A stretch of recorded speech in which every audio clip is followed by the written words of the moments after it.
on the Weather Channel. Wow, we've been watching this camera here, Key West, that southernmost point here, and yeah, that water that's been crashing on here, lapping it over. We've seen people coming out here to kind of observe, and certainly don't recommend that because, you know, one road wave and you get kind of washed off your feet. Certainly a possibility there. But yeah. This is a spot that Jen has been watching this system. It's like, oh my gosh.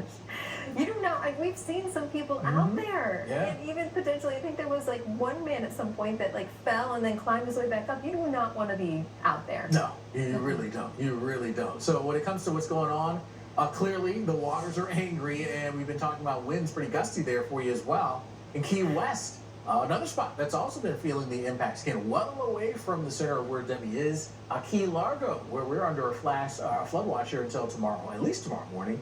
Coastal flood advisory as well. We've got that until about the noon hour tomorrow. We've been seeing some occasional rain and gusty winds also rolling on into Key Largo. And in and around Miami. Miami here, you can see the camera, the beautiful buildings there. But look at our winds gusting 40 plus miles per hour with sustained winds close to 20. So again, another spot there in southeastern Florida feeling the impacts of Debby. We're under a flood watch here until tomorrow evening. We've got a rip current risk as well, so it's not going to be something you want to be doing, getting out to the beach to get into those waters, with a high surf advisory as well through tomorrow morning. So, all right, let's get to the latest here. Of course, the hurricane hunters, they've been scoping and going through Debby here to figure out what's going on with this thing, sampling, getting more information, which of course makes the forecast even better. And you can see what they've generally seen here in terms of the wind speeds. There was a little bit of an uptick there about an hour or so ago, prior to us getting that latest update and advisory from the National Hurricane Center. That's where they saw a bit of a spike, but you can see for the most part here where they've been flying again, now they're well away from the center of the circulation, moving away at this point. Those wind speeds much less, which is what you would anticipate as you start to move away from the center of the circulation. But they were able to find wind speeds getting up around 45 miles per hour, hence the reason why there was in that latest update a little bit of an uptick in the wind speeds up to 45 miles per hour.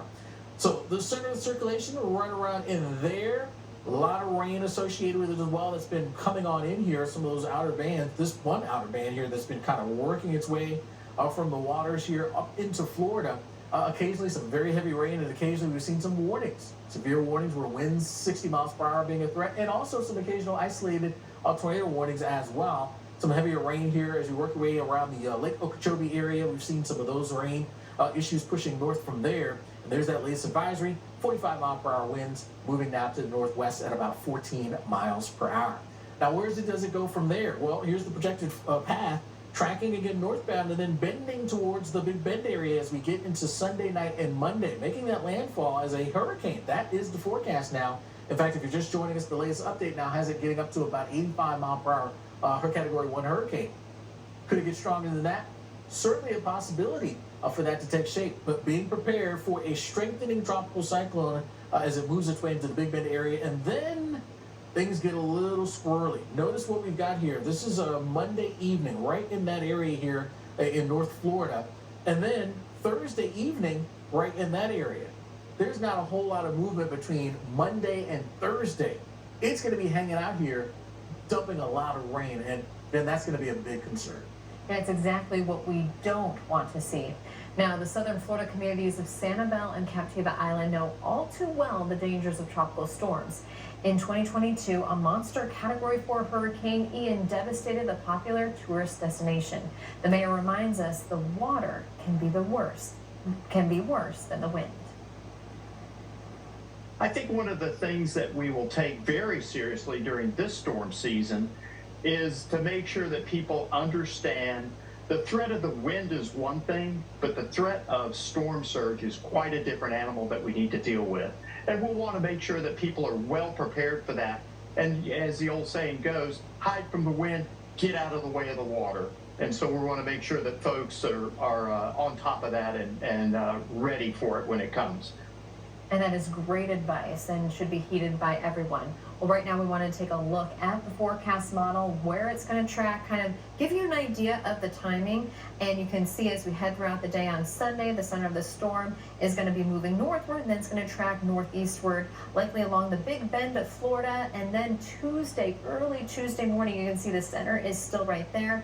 That's where it's going to gradually start to slow down. It has nothing to really kick it out of the way, so it's going to be meandering around. Looking into Monday, so this is the time right here. You can see it gradually tracking off to the north there into southeast parts of Georgia. But keep looking at the time. We're going throughout the day on Tuesday and eventually into Wednesday and Thursday.